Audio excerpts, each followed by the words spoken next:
Hello. Well, Hi, how are you? I'm fine, thank you. Good, good. Did you get the little note card? I did, thank you. Oh, That was good. Oh, very, you're welcome. yeah, it was nice. Oh, good. We get 200 stamps a month, and I have no idea how in the world I'm going to use 200 stamps a month. So I'm trying to really get my handwritten note card game up. That'll work. During something like this, how would you like to be addressed? Um, that's a good question.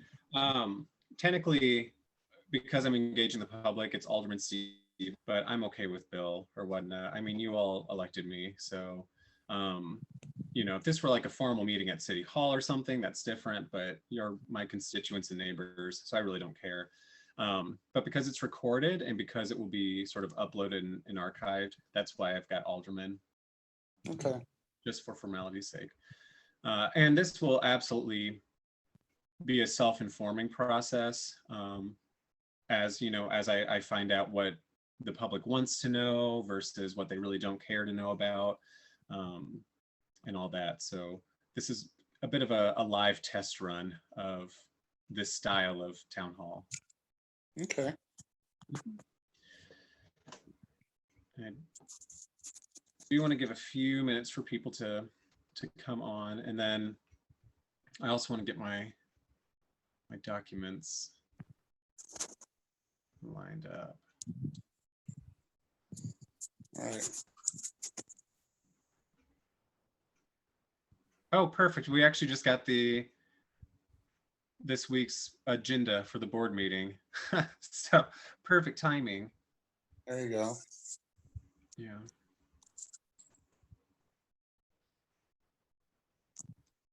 How's Mary Jo? She is fine. She's on another Zoom meeting. Oh, So I was going to be with her, and then when I saw yours, I'm like, I think I'll tune in to Bill first, and then if I have time later, I'll catch up with her. But yeah. stay involved with the neighborhood news. I'm kind of forgot. Do you want to? I need to grab a notebook.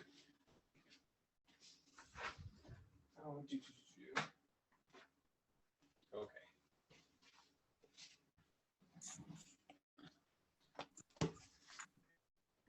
And thank you again for your input on that Board Bill 95. Mm-hmm. It hasn't been resubmitted for this legislative session yet. I mean, there's still plenty of time to do so, but I believe it's planned or slated to be resubmitted. So.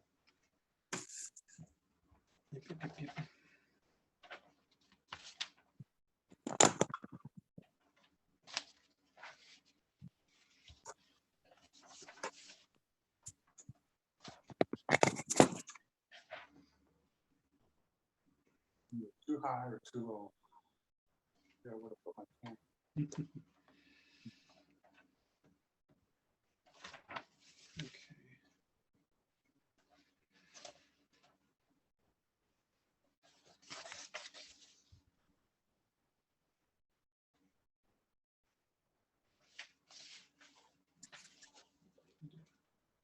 I can't see. There we go. Oops.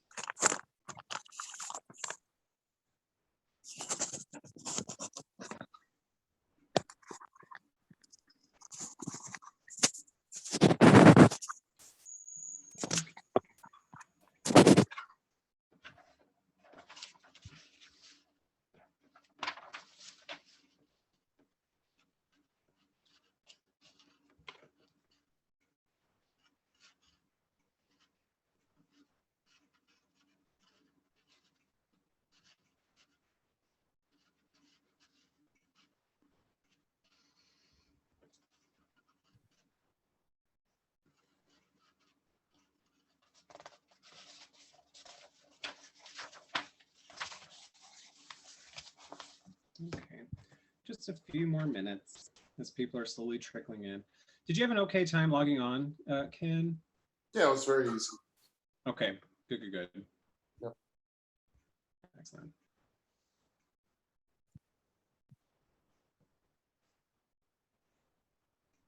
can't be a tropa. And this one will be pretty short, unless there's quite a call for public comment, which is also fine. But seeing as I didn't take office until April 20th, I mean, it's going to be a pretty brief little update. We got some big projects going on, though. We got some good things going on in Ward 12. Some things to follow up on and all that, on my end, rather. So what have we got? 5:31.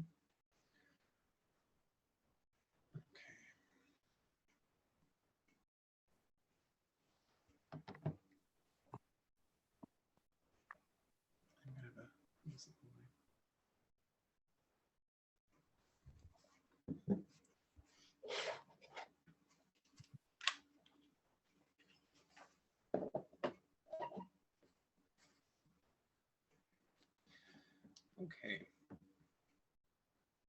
Well, I'm going to go ahead and get started. Again, this is recorded, so the plan with the infrastructure for how I plan to make everything available and so on and so forth is utilizing the city Google Drive. So our official emails, which are first name, last name, first initial at stlouis.mo.gov or -mo.gov rather, are actually hosted through G Suite. So I plan to make a publicly available Google folder, which will be the Ward 12 public docs or Ward 12 sort of resource center, resource folder, so on and so forth. And, you know, upload proposed legislation, orphan legislation, my monthly reports, which are following the format of St. Louis Public Library's monthly reports. So just a brief summary of what I did as your elected official this past month. And actually on that note, I misnamed this, I misnamed this meeting the May update. Technically, it should be the April update, but all of this will be uploaded to the open shared Google Drive. I'll make sure links are available on the Facebook page, on my website, and so on and so forth. I don't think the city website has the capacity on my Alderman page to have it, but I can look into that as well. And there I'll also upload my data and statistics. So I do track per public recording requirements through Sunshine Law requirements. I am tracking conversations with constituents and whatnot in a Google Sheet. And from that, I can generate pie charts and pie graphs and all that. And just release what people are inquiring about. So in that month of April, say, I got 20 emails or 20 correspondences regarding public safety, so on and so forth. I initiate all that infrastructure at the beginning of May, so I don't have that for April. I do have written notes for April, which leads me into what have I done since April. So of course, April 20th, I was sworn in to the 2021-2022 legislative session as the Ward 12 Alderman. So thank you everyone for helping to get me here. And if you didn't vote for me, thank you for being here anyway, because I still represent you and you're still my neighbor and you still matter to me. So there won't be much to report from a legislative standpoint. We did have our first sort of regular session board meeting this past Friday. Board meetings will almost always be on Fridays starting 10 a.m. Sometimes they do switch around, especially around holiday weekends. And the big topic of debate at the last meeting, which would have been, the 30th, April 30th meeting, was the Loyalty Day Courtesy Resolution, which was moved to the regular calendar from the informal calendar. What that means is courtesy resolutions tend to be automatically ayed. So we just do a general aye and then approve it. They're usually just honoring an organization or a person or so on and so forth. And they're just kind of customary. They don't actually affect ordinances, or they're not true pieces of legislation in the sense of having an impact to the city or its functions. It's just an honorific. Loyalty Day was moved from the informal calendar to the regular calendar, which means that it's still active as a bill. It'll just come up later and perhaps be referred to committee. Several aldermen, including myself, took issue with it due to its ties as being anti-union workers, or in opposition to International Workers' Day, and having a sort of a sense of the McCarthy era Red Scare. That said, some citizens did come out to speak in support of it. One of them was unable to speak. She was cut off, and I didn't agree with that. I think if a citizen takes time out of their day to engage their local government, they should be given the space and the right to speak. And this citizen, due to procedure and observance of procedure, was not allowed to. So I've reached out to her privately to get a written testimony, which I haven't received back. The committee assignments haven't yet been made, so I'm not yet assigned to committees. However, I am participating in several committees as sort of an honorary attendee or member, where I'm not actually a part of the committee. I'm allowed to sit in on any committee and usually offer opinions or whatnot. That is up to the chair. But again, custom dictates that as an elected legislator, I have the right to speak. It's a point of personal privilege. And one such meeting was this past week, and I want to bring it up because I think it's important. It was the Alternatives to Incarceration Committee meeting, which we had on April 29th, so the day prior to the board meeting I was just speaking about. And it's part of a greater organization that seeks to ameliorate public safety in the city, and ameliorate our response to public safety. And they're discussing things and looking at things such as pretrial services, and how we can build relationships with the community, how we can make sure that people have the resources. One of the platforms I ran on, or one of the reasons why I ran to begin with, was because so frequently individuals would come out of incarceration and be directed to St. Louis Public Library to get everything back in order. And when you have someone who's been incarcerated for 20 years and they're not familiar with the internet, well, St. Louis Public Library was there to help you discover the internet and how to get all of your vital documents and get back together. And really, that's something the city needs to be doing, or the city needs to be working in tandem with our community organizations. So this committee, the Alternatives to Incarceration Committee, seeks to do that. It's with the CJCC, I should have said. They're also looking into deflection programs, intergovernmental cooperative agreements, and the usage of the National Incident-Based Reporting System to inform all these decisions. Let's see, courtesy resolution regarding Loyalty Day did not pass. The courtesy resolution regarding the International Workers' Day did pass. It was a 22-1 with 2 present. And during that meeting, I had to address an emergency sewer situation, but we got it taken care of. It was on the alley behind Robert, the 3200 block of Robert, I believe. 3600 block of Robert, I'm sorry. Because we're having an issue in the ward with sewer caps being stolen. So that is something I'm looking into. It's, I see Ken shaking his head, and I agree with you. If you have to steal and salvage something, please don't steal and salvage the sewer caps, which pose a safety risk. Let's get you to a place where you don't have to steal and salvage whatsoever. Until then, I'm working with MSD to replace the caps and to input the screwed-on caps where we can. Those are upraised, however, so we can't install those everywhere. But we're having quite a few sewer cap issues in the ward. I've been in communication with the Princeton Heights Neighborhood Association President, Beth Brimmer. We are looking to resume Princeton Heights Neighborhood Association meetings in June. There will be a forum, hopefully hosted by PHNA, regarding the buildings on Mackland and Loughborough, the 3 properties bought by Ameren that are right there in the corner. They have gone back to the drawing board. Ameren has gone back to the drawing board, and they have both literally and figuratively, and they have a new idea of how they'd like to use the properties, more specifically use the subdivided parcels that they'd like to present to the neighbors. And I am leaving this in the hands of the neighbors of that area. They have some grand ideas. and we're looking at other options if that space can't be utilized. But ultimately, the buildings are going to be sold once more. Ameren is selling them at this current phase, in their new plan. And hopefully we can get some new neighbors in there and make sure that the buildings are maintained and welcoming to others.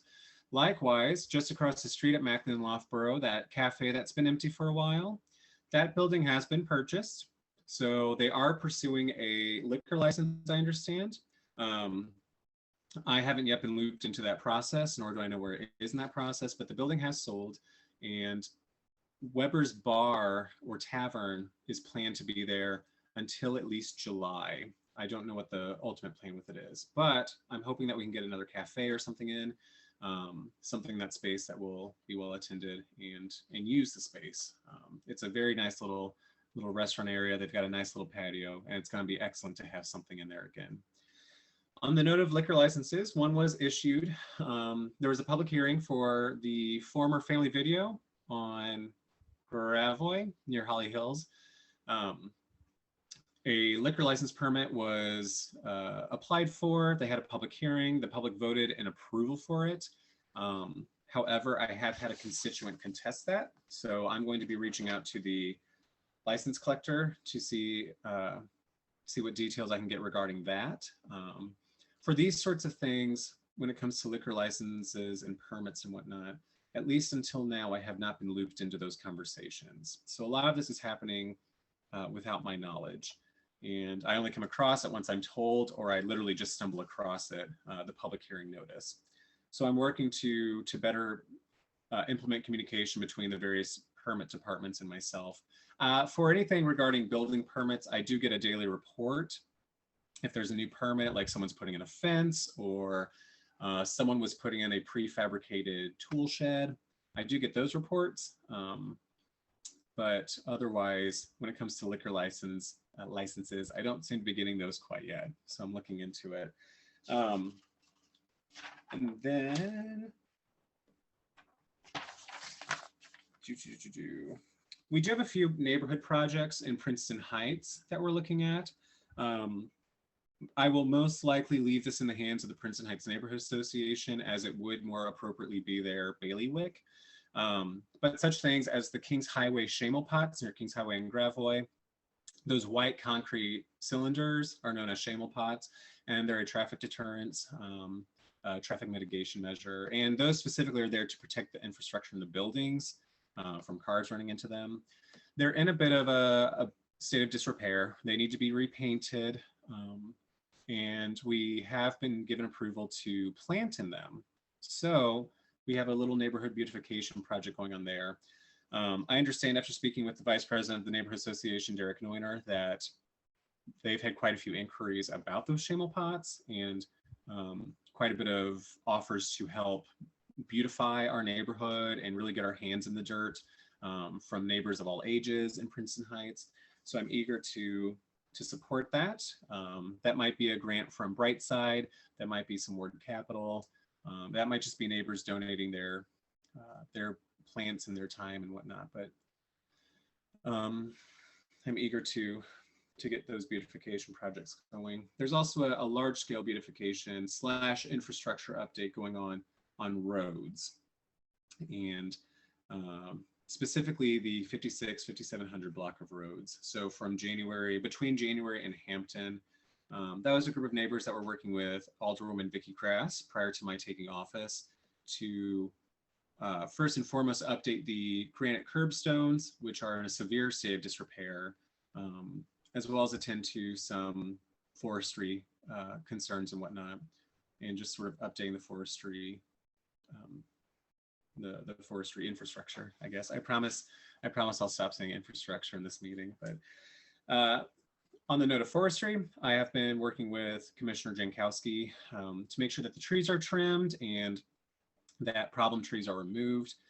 They have been working their way through Ward 12 as per their own schedule. So if you see that your tree has been trimmed, I do not deserve the credit. That goes to forestry and their schedule. And they do it seasonally.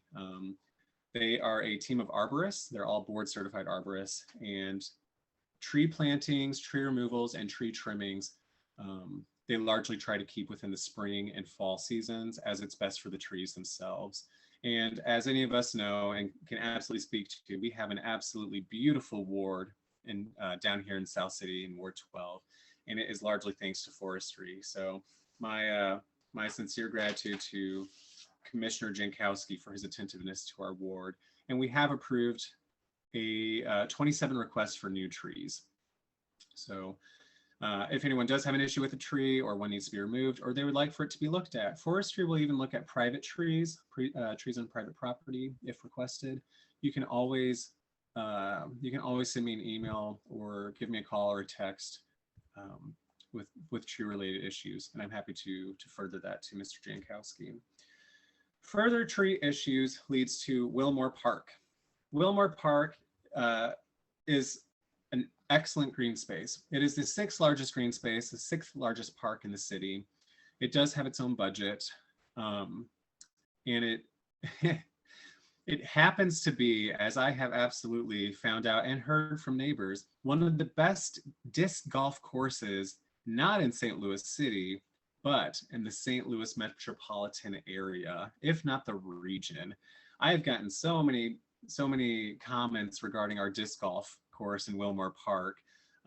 I myself played rugby and cannot speak to it, but it is well loved by neighbors, not only in the city, but also in the county, and even sort of on the southern outskirts of the county. We also have some pickleball courts. The pickleball courts are scheduled to be refinished and updated. That paused. It was brought to my attention yesterday that that process actually paused, and they're currently not able to be used, but they're also not being actively updated. So I need to look into that, and I'll be reaching out to parks in that regard. For the time being, there are pickleball courts in Carondelet Park as well. St. Louis Public Radio, specifically Sarah Finsky's St. Louis on the Air, did a very large segment on the popularity of pickleball here in St. Louis yesterday, actually. So if anyone would like that link, please let me know. But apparently that is the up and coming sport. So I'm gonna see if we can't expedite getting the pickleball courts fully finished and reopened to the public in Wilmore Park. However, as great as Wilmore Park is, and it is absolutely a beautiful green space, it's having flooding issues. If we have a heavy rain that's anything longer than an hour, Wilmore Park will stay flooded in certain areas for upwards of a week. I've spoken with Donna Behringer, our state rep, regarding it, and we're both of the thought that the drainage system may have collapsed. As we understand, the drainage system is designed to drain directly into the River des Peres, and it's just not doing so. I don't know if it's blocked by root systems or if there's been a collapse, but it's highly evident that something is wrong, because not only are we having flooding, we've lost 7 trees that have uprooted themselves because there's too much, the ground is too saturated and it can't hold the root systems. And we've also had landslides from the embankments up along Hampton and the side street that runs along Wilmore Park. Lindenwood, I think, off the top of my head. Ken, do you know? Jameson. Oh, thank you. That's what it is, Jameson. Absolutely, thank you. So, you know, we're having flooding, we're having uprooted trees, and we're having landslides. There's a crisis in Wilmore Park. So I am working with an organization that has championed the cleanup of River des Peres, and they've been doing excellent work with cleaning up the River des Peres and mitigating the trash flow into it. So not just in the River des Peres itself, but also its tributaries. I'm going to be meeting with them in May to discuss what might be going on. I'll be meeting with Metropolitan Sewer District to get their opinion and see if I can't get maps. I am going to get some aerial footage the next time we have a really heavy rain. I have a neighbor put me in contact with their friend who has a drone, so we can get some aerial footage of the actual flooding itself. It is a flood zone. It was once parceled, so the St. Louis Development Corporation records show that there were parcels that once made up Wilmore Park. So it used to be residential to some degree. And it does constitute its own precinct. Precinct 7 is all of Wilmore Park. And ultimately what it means is I will probably have to launch a campaign for Wilmore Park, so that we can address this flooding issue and do a private public partnership, to address the infrastructure. And maybe it's not the infrastructure, maybe it's something else. Maybe we just need to put some more inputs in, some more water spillways. I'm not sure, but something has to be done. So that is a high priority of mine. Keeping in the theme of parks, I am working with Alderwoman Sarah Wood Martin of the 11th and Alderwoman Schweitzer of the 13th to address the Lyle House in Carondelet Park. None of Carondelet Park is in Ward 12. However, everything south residentially is Ward 12, and that's why I've been looped in. The Lyle House is the oldest wood-framed building in the city of St. Louis. The land was purchased from the Spanish, so we're going back to mid-1800s, off the top of my head. And it has been in a state of disrepair for many years now. It was once the location of the St. Louis Men's Pinochle Club. And I was able to tour the inside. The inside is not safe to take unguided tours in or whatnot. It's not accessible to the public due to the state that it's in. But suffice to say, the raccoons have done quite a number on the Lyle House, but there are still proclamations praising the Pinochle Club on the inside. So historic documents. It is city owned. The Friends of Carondelet Park are looking to do some things with it, to lease it and to get it back up to speed and all that. So that's a much larger project that I only have a tangential role in. And that, I believe, sums up my parks reports. And I have requested to be on the Parks Committee solely because we have so many green spaces in South City, St. Louis, some of which are underutilized. So Old St. Marcus Cemetery is also a park. It is a city park, but it's not actually used except for the greenway. I am tentatively looking into how we might put in a community garden there, but I've been warned that that might be a bit of an uphill battle. So I have other ideas for community gardens, which I've received a request for in the ward. We can work with the LRA. We can work with a few other governmental entities and organizations in the city to put in green spaces, but it's perhaps not going to be an Old St. Marcus Cemetery. So that should be really everything. I have not been given my budgets yet. In fact, none of us have been given our budgets of the new alders. They're waiting for the new administration, the new Jones administration, to settle in before we meet with the Board of Public Services, in which case we meet all the commissioners and we also get our budgets. I've been given a few from individual divisions of the city, like forestry and so on and so forth. We have a very healthy tree budget, as you can imagine, Ward 12. That's what helps keep it so beautiful. So, but things such as my ward capital, I do not know. Things as my streets, I was given a docket on, but I haven't. There will be information to come on the Hampton Street study and the proposals for that. I have to work with Alderman Tom Oldenburg, the 16th, on that. Alderwoman Schweitzer, Howard, and myself will be working on the Kings Highway traffic study. And then there was a traffic study planned and all set to go for Carondelet between Morgan Ford and 55. It was not executed. It got right up to the sort of push start button phase, and then no one pushed the start button. So they have been informally sort of put on an informal moratorium as we wait to hear from the Jones administration, who is very keen on focusing on streets and alleviating some of the costs for the wards when it comes to streets and street maintenance and street studies. And the Jones administration may or may not, they haven't yet decided, but they may or may not conduct a citywide traffic study to get a comprehensive look at how traffic flows in the city, to gather data on how dangerous our streets are and so on and so forth, and to really just get a comprehensive view of how do we traverse our city here in St. Louis. So those projects are all pending and somewhat paused for the interim, but they are absolutely something to sort of keep in the back of everyone's mind. Again, that's Kings Highway, the Kings Highway traffic study, the Hampton traffic study, and a proposed but not executed Carondelet traffic study between Morgan Ford and 55 specifically. So now I would like to discuss this Friday's board meeting. So I'm going to, so if anyone has any questions, please just unmute yourselves and speak up. I won't have the screen in front of me, but I did receive just prior to this meeting the tentative agenda for this coming Friday's board meeting. And the big ticket item is going to be Board Bill 1. And Board Bill 1 is always the first board bill of a legislative session. And that's the ordinance making appropriation for the payment of interest, expenses, and principal of the city's bonded indebtedness, so on and so forth, legal. So it's the city budget. And a big facet of this year's city budget, excluding the $500 million of the Biden bucks that's coming, is the reallocation of funding from the police department for vacant positions. And I wanted to discuss that today with you all to get feedback and to get opinions and to start a conversation about public safety, not just in Ward 12, but for our city.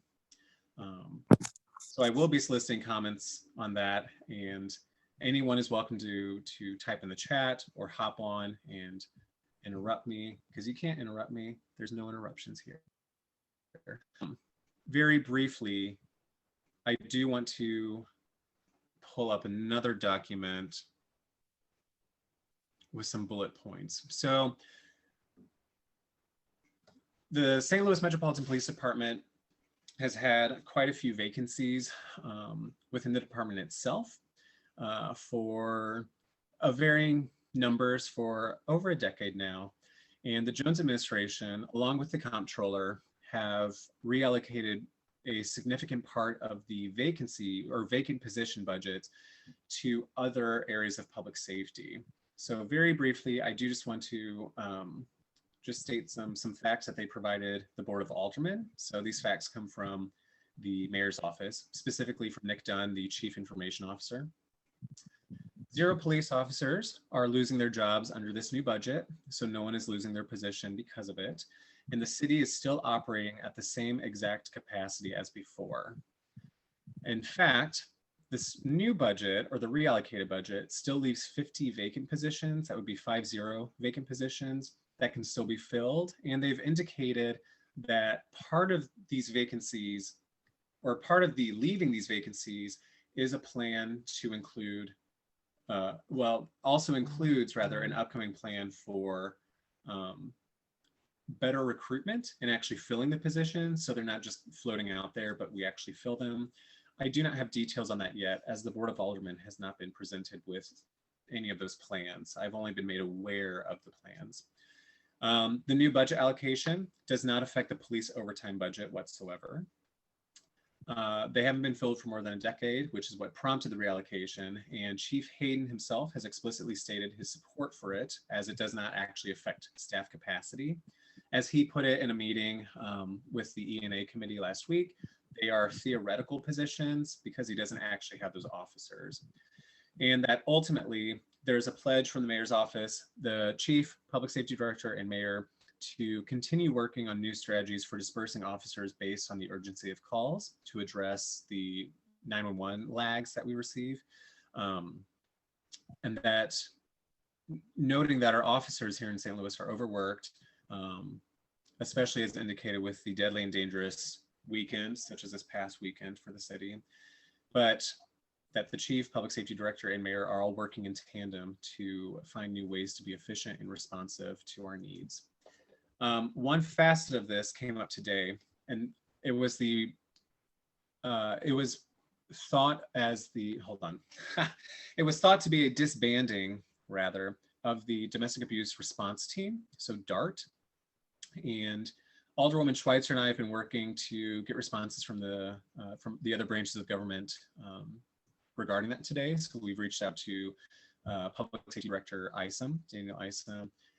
We reached out to, I very briefly spoke with the executive director of the Crime Victim Fund, and we've been told by Public Safety Director Isom that it was a misinterpretation based on a rumor within the police department, as we understand currently, but that the domestic abuse response team is not being disbanded, but rather will be expanded and made larger due partially to the reallocation of these funds.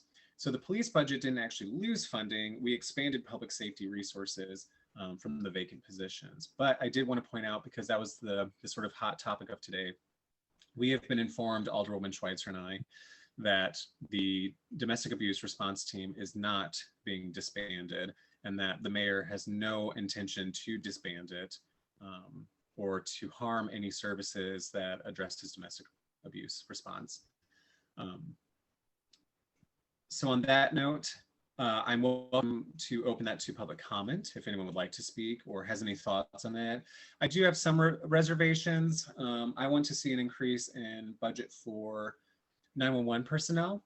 I think that 45-minute waits are becoming more and more common when you call 911. And I think that we have to immediately address that. I think that's an immediate public safety concern. I also think that we have to take care of our 911 operators, because when we're experiencing the worst disasters of our lives, they're the first people we speak with. So I think part of it is we need to care for our first responders and the sort of emotional fatigue and compassion fatigue and just burnout that comes with it. Historically, 911 operators have not been extended the same benefits in cities across America as other frontline workers, such as paramedics, EMTs, firefighters, and police officers. And I don't think that's right, because they're the first people we speak with. So I'd like to see some budget allocated for that. And otherwise, with that, I've been speaking for quite a bit, so I'd like to open it up to you all. We don't have to discuss the budget. We can discuss anything that you all like, because after all, I represent you, so the floor is yours.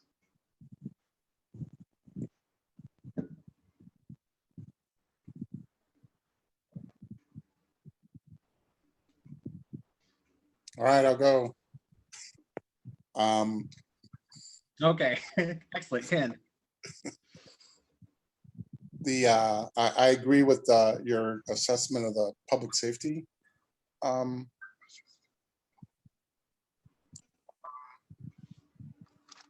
Your priorities. I think that's 911 is absolutely, you can't wait on the phone if you're in an emergency. We need, got to get the information out there.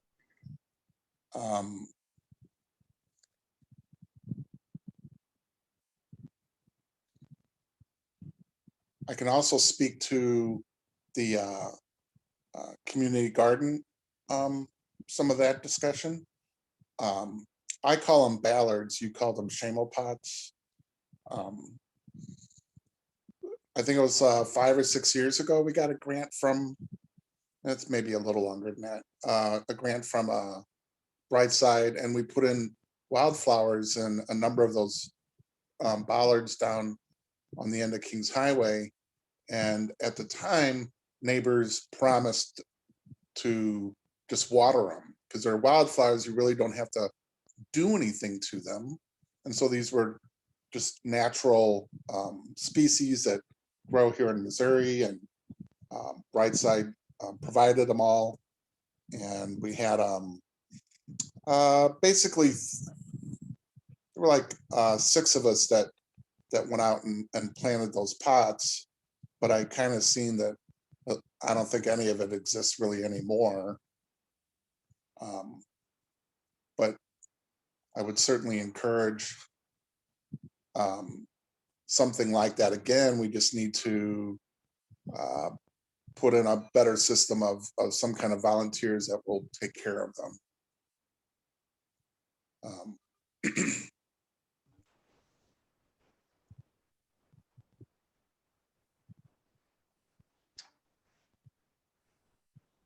But that's if anybody else wants to chime in on something else. Okay, thank you, Ken. And I do agree that it's always easier to say like, oh, I would love to put plants in these ballards. Is that how you call them, ballards? Well, bollard. Ballard. Oh, that's correct. That's correct. I'm thinking of James Ballard, the art museum things. That's art museum things. Ballard, sorry. it's very easy to say like, we'd love to put plants in them and upkeep them and all that. But then when it comes to actually volunteering that time and whatnot, that's always a bit harder.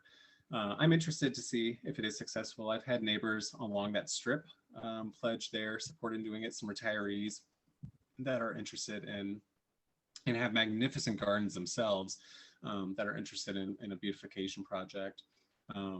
But that is a concern that I have. What if we put money towards it, or what if we put time and effort towards it, and then it just goes into sort of disrepair, or they're not maintained? And should that occur, I plan to, my sort of contingency plan with that was to pay for, or ask for donations, or get a grant for, or otherwise acquire sort of a self-maintaining shrubbery, or maybe like a small tree. I think a small tree would be sufficient. If we have the city put saplings in, even a small species of tree, it's a blanket $200 per sapling. So I do not think that would be a feasible usage of ward capital. There's about probably upward of 20 pots there once you count all of them. So the trees get expensive real quick. But if we could put in some shrubbery or something, something that's nice and green but doesn't necessarily need much maintenance, sort of. Yeah, we had put in it was native milkweed for the monarch butterflies, and native blue stems. So these were all natives that should have thrived, but they need a little help in those first couple of years, and they just didn't get it. Yeah. Okay. And I like the idea of milkweeds. That is supported by Brightside. So Brightside will provide native, and even the state, I think, to an extent, will provide either grants for, or the plants themselves for pollinators, such as butterflies and bees. And milkweed specifically, there's a milkweed sort of project at Brightside. So yeah, we were part of that, and we actually had the permission, but we couldn't figure out how to execute it well, because the pots are pretty rough surface. But we had intended to put the Princeton Heights logo on the pots, and we had permission from the street department to do that. But it just the people that were involved, even though they were artists, they couldn't figure out how to paint on those things. Interesting. The details, it's pretty easy to put big block type stuff, but it was like, you try to write on there and it's like, doesn't come out looking too good. Okay. There may be something else that someone else knows today that could easily do that, but or otherwise some other type of paint, or they don't have to just be white, they have to be reflective. But I think there's options out there. You can, obviously we see them around the city in different places, but usually it's large graphics, and that's fairly easy to do. But it was trying to print that typeface, it just didn't work. Yeah. I wonder if we could do, like in the Hill, I need to trim my beard. Sorry there. I'm getting beard hairs. I had a lunch meeting in the Hill today, actually, at Anthonino's. There's a project that I'm working on with the Immaculate Word Foundation for early childhood literacy stuff, and we were meeting about that. And they have not shamel pots, but they have like traffic poles, like the concrete traffic poles, and they're painted in the colors of the Italian flag. So just the Italian tricolor. So I wonder if we can't do something like that instead of the logo, because Derek Neuner, the vice president of the Princeton Heights Neighborhood Association, was also very interested in getting the logo on there. But if it's an issue of that, it's just too fine a detail. I don't know if we can make a special shamel pot logo, or if we can do a color scheme or whatnot. I mean, there's probably enough there to just spell out Princeton, instant HGTS in all caps, but don't know that that'll be too well received by the neighbors.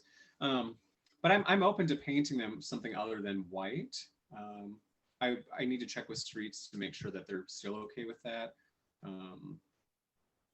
because for visibility purposes and whatnot. Right.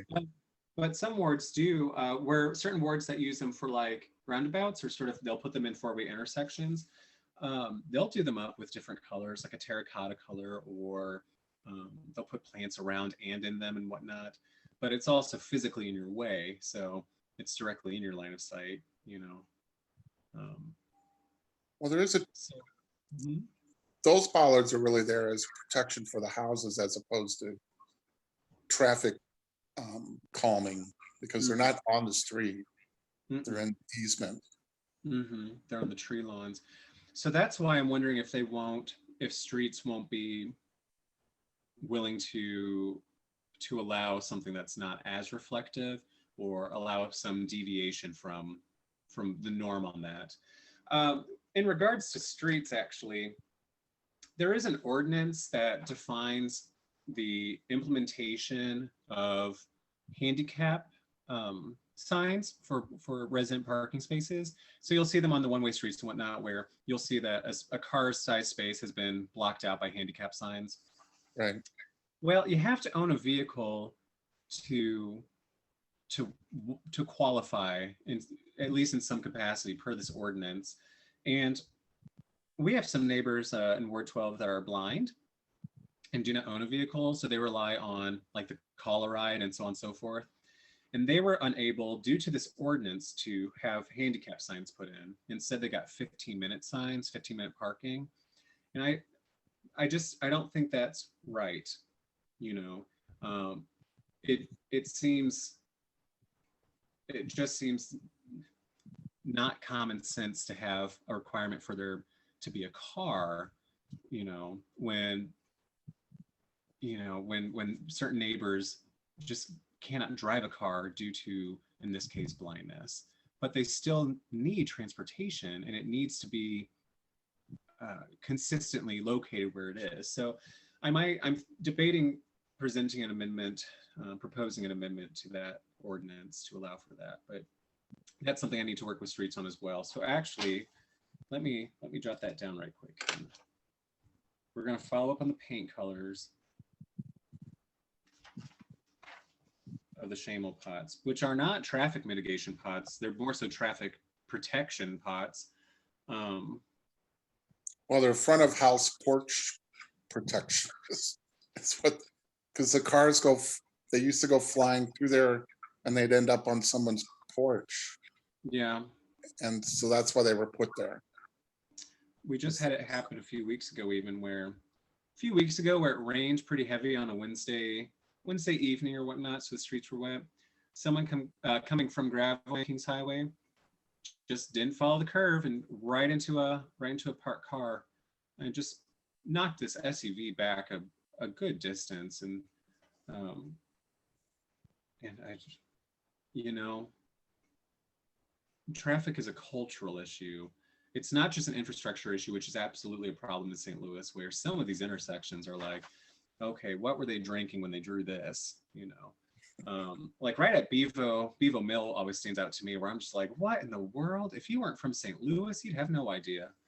But a lot of it is also people just no longer caring about traffic issues and cars being faster and so on and so forth.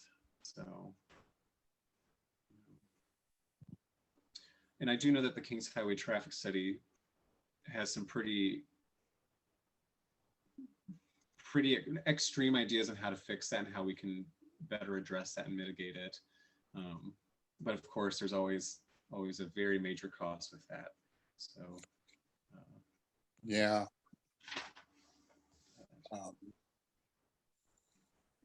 So let me jot down those notes right quick.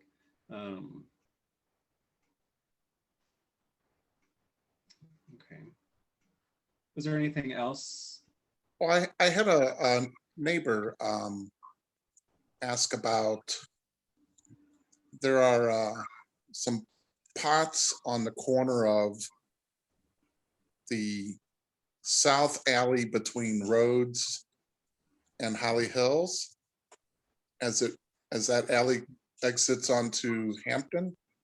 Okay. And there's a business that would be on the south side of that alley, and it'd be the east side of Hampton,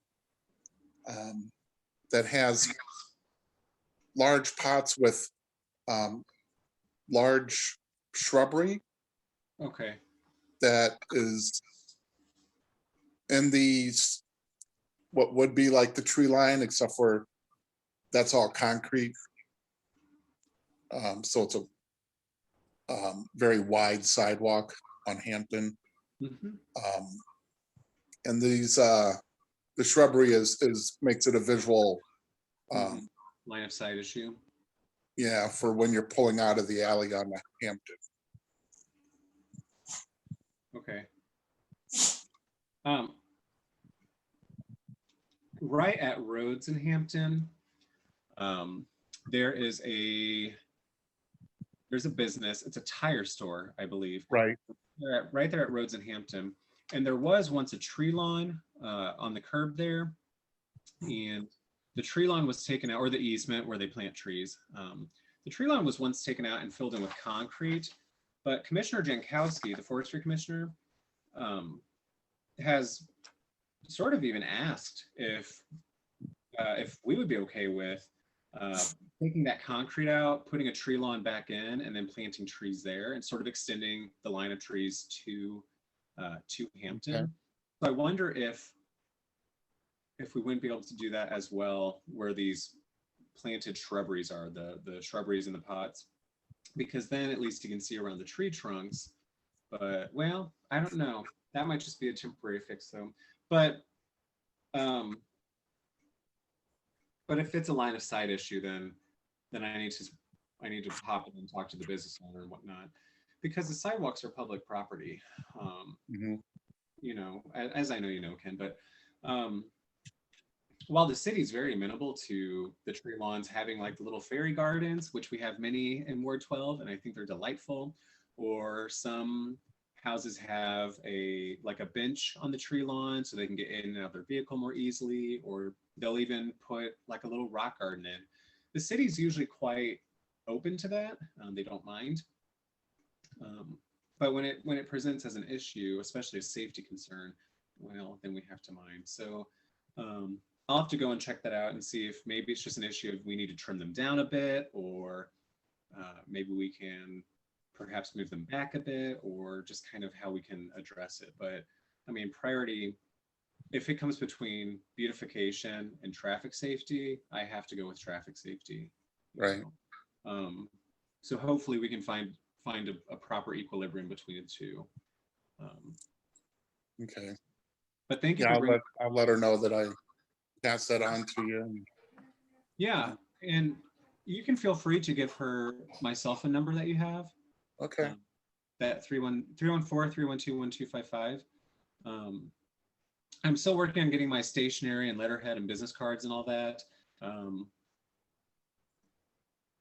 Everyone at City Hall is eager to serve the public, and they're very happy to be in City Hall. That does not mean that things move altogether quickly at City Hall. So once I get business cards, I'll start handing those out like candy. But until then, please feel free to hand out my number as you feel necessary, or as people inquire. I did receive, Ken, was that everything, or have I just cut you off? Yeah. Let me, Okay. I'm actually gonna go off and continue. I've got something else to take care of. So thank you for doing this. Yeah, of course. Thank you for being here. And however you need to contact me, or however I can best facilitate a dialogue, I'm happy to pursue that. Maybe that's not these Zoom meetings, maybe it's something else, but hopefully these work out. Hopefully the town halls continue, and they prove to be useful for the public. So, Good. tell Mary Jo I said hi though. All right. Excellent. Have a good night. You too. Take care. Thank you. Okay, and then we do have a comment in the chat. Hello, Alderman Stevens. My name is Nathan Schmidtkins. We met on election night where I expressed my concerns about plans to privatize my section of Equipment Services Division. Wanted to freshen this issue in your mind or ask if you had had a chance to possibly look into this. Hello, Mr. Schmidtkins. It's good to hear from you again. I have your business card on my kitchen table, actually. So every day, it is still fresh in my mind. And that sort of goes back to City Hall. I have learned, along with my new alders, that City Hall sort of grinds to a bit of a halt whenever a new mayoral administration comes in. And that's just because the mayoral administration is being the executive branch, is over all of the commissions and so on and so forth, all the divisions of the city. So I've only met with the commissioners that I've reached out to directly to address issues like the forestry commissioner. I've reached out to MSD for a project, so on and so forth. But we have been notified that we'll be receiving both our budgets as well as an opportunity to meet all the division heads sometime either next week or the week after. So that is still absolutely fresh in my mind. It is something I plan to bring up with whoever it takes, really. I did have a call planned with the mayor to address another concern that's a bit more sensitive and is not Ward 12 specific, but I'd plan to bring it up with her then as well. That has been postponed due to just being sort of overwhelmed in that capacity. But I plan to mention it in an email to her and then to inquire with it. I mean, you are my neighbor, but you're also my constituent. My job is to advocate on your behalf. And if that means butting heads with your division head, well, then I was elected to butt heads. So, but it is still in my mind. I don't have an update, but you do have my pledge that I'm going to continue that I will look into it, and I'm going to fight for your right to maintain your job and not to privatize public services. You know, I don't think any of us support the privatization of public services. So, and as always, I believe that you also have my number. You can always feel free to reach out to me. My number, for record's sake, is 314-312-1255. I'm going to drop that in the chat, actually, just so we all have it, along with my official email. But anyone, be they a Ward 12 neighbor or a neighbor from elsewhere in the city, are always welcome to reach out to me for resources, for comment, or for concerns. So, excellent. Mr. Schmidtkin, do you have any follow-ups to that or any responses or anything else that I can assist with in the immediate, or is that sufficient? Oh no, that was quite sufficient. Sorry, I didn't want the kids listening in or interrupting. Oh, that's okay. And kids are never. Well, my twins can be a little rambunctious, so I've got them out somewhere right now. So, no, that I wanted to touch base with you on that. And if you ever find yourself at 1900 Hampton, feel free to look me up. Come and take a little tour of our operation there. We take great pride in keeping the fleet running for you and all the rest of our neighbors and citizens. Excellent, thank you. And that's at 1900 Hampton? Yes, sir. Oh, excellent. I'd welcome that opportunity once things sort of calm down a bit more. But thank you for what you do. I mean, I think that Equipment Services Division is definitely not a division that gets the praise it deserves, but it's the division that helps to keep everything running, you know? So you're very behind the scene, but you're the gears that keep the city turning. So I appreciate what you do. And I do think this is of concern, so. Sure, thank you very much, sir. Oh, of course, have a good evening. You too. Thank you. Okay, is there anyone else, or am I just kind of rambling at the moment? Oh, hi, Katie. Hi, Bill. I wanted to follow up, I hadn't planned to talk about it, but when Ken mentioned that alley, I will just chime in that, yeah, we use that alley and that really is a problem as the plants have grown taller, and as I think it's a combination. Parking also tends to come right up to where the alley is. And so you really can't see between the parked cars and the added trees. You know, you just can't see around that corner very well. So I'm glad that he brought that to your attention, and I'm glad you're going to look into that. The only other thing I'll add, and I appreciate your talk about the public safety and, you know, the work you've done today, looking into the issues with the domestic abuse response team. I am hopeful that all of these efforts will lead to the result that our city residents still have domestic abuse detectives that are well trained and will continue to do the good job they've been doing. I just want to throw out here, because I know there's a lot of discussion about, you know, policing and the criminal justice system and everything in general. And in my work as a domestic violence advocate, I would like to just gently remind that while mental illness is a subset of abusers, you know, the mental illness is the subset, not the other way around, if we had a Venn diagram. So I just want to, you know, kind of gently remind that, you know, when we deal with mental illness and those issues, that's not the same as dealing with domestic violence. They sometimes intersect, but I don't want the domestic violence response in the city to suddenly become an idea that this is a mental health issue, because that is not always you know, there are abusers who are just out there to hurt other people. And it's not because they're mentally ill, it's because of other reasons. But I just think it's important to keep that kind of in people's mind when we look at how we're restructuring responses, because, you know, I don't want it to suddenly become seen as a mental health issue as opposed to a crime. That's my concern. So. Absolutely. Thank you for sharing that. And I apologize if I've unintentionally blurred that line between, but in my campaign, especially speaking about public safety, I am supportive of sending various professionals that work in like behavioral health services and whatnot, or social work, to nonviolent calls, because growing up, I helped take care of an older sister who has paranoid schizophrenia. And when things were fine, things were fine. But when things were not fine, they were not fine. And it was always a distressing situation of, okay, do we need to get the police involved? Because the Hazelwood Police Department, which is the one that responded, you know, we were in Hazelwood growing up, they weren't prepared to handle that. And one time very nearly broke her arm. I think they fractured her forearm because they threw her off a porch onto the ground, this tiny 5'5" woman.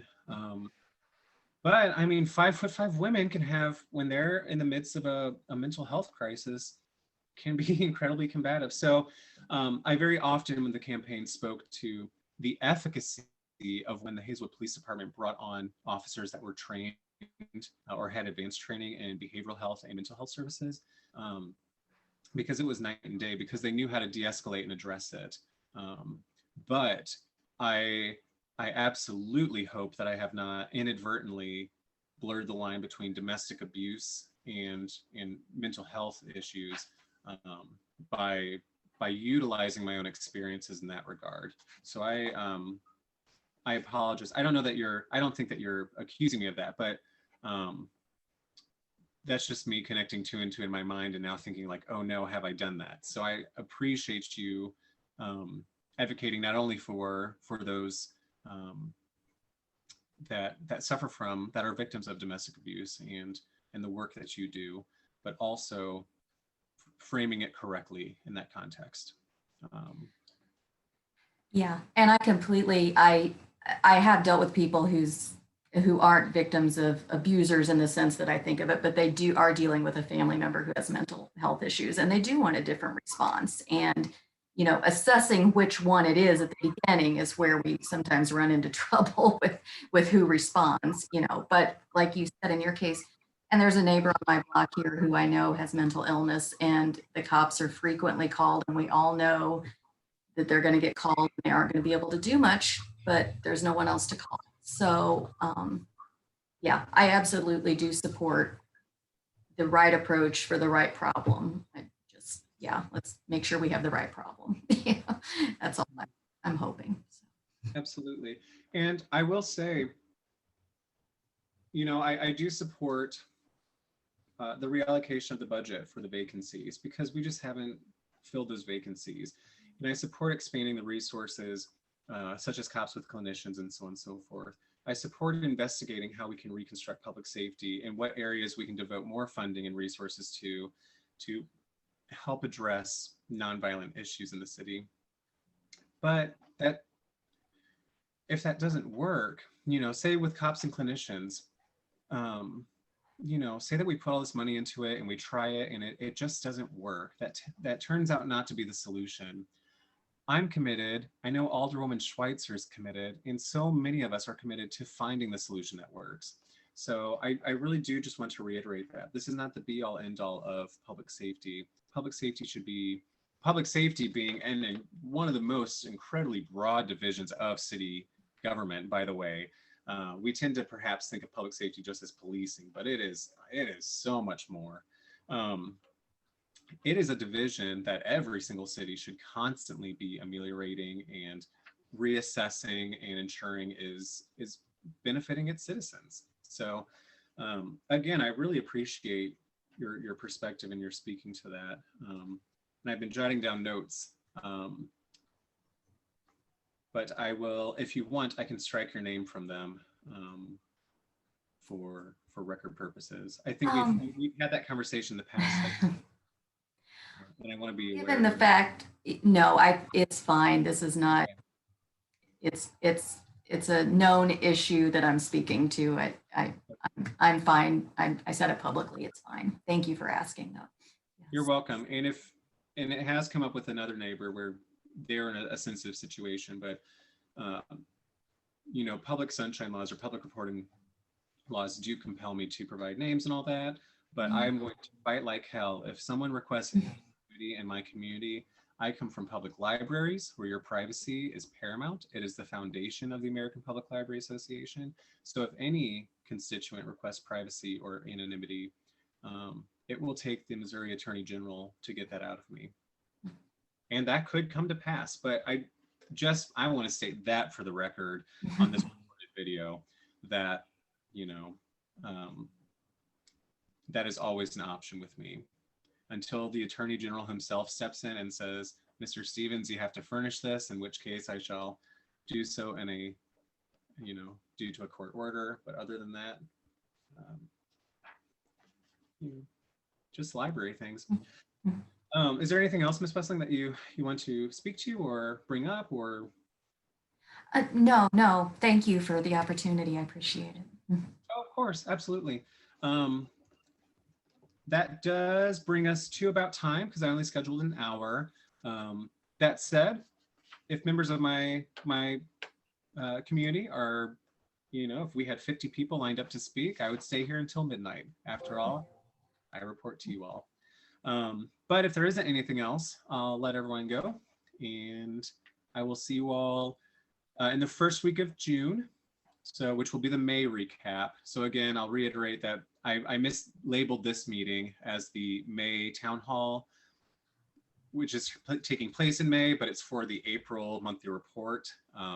So that was a little kerfuffle on my part. So in June, we will have the May monthly report and sort of a glimpse ahead. And if this turns out to be the wrong format, we'll find something that works. Nothing is set in stone and everything should respond to the constituents it serves. So thank you all for being here. Again, please make note of my cell phone number and my official email in the chat if you don't have it already. And as always, thank you for being here.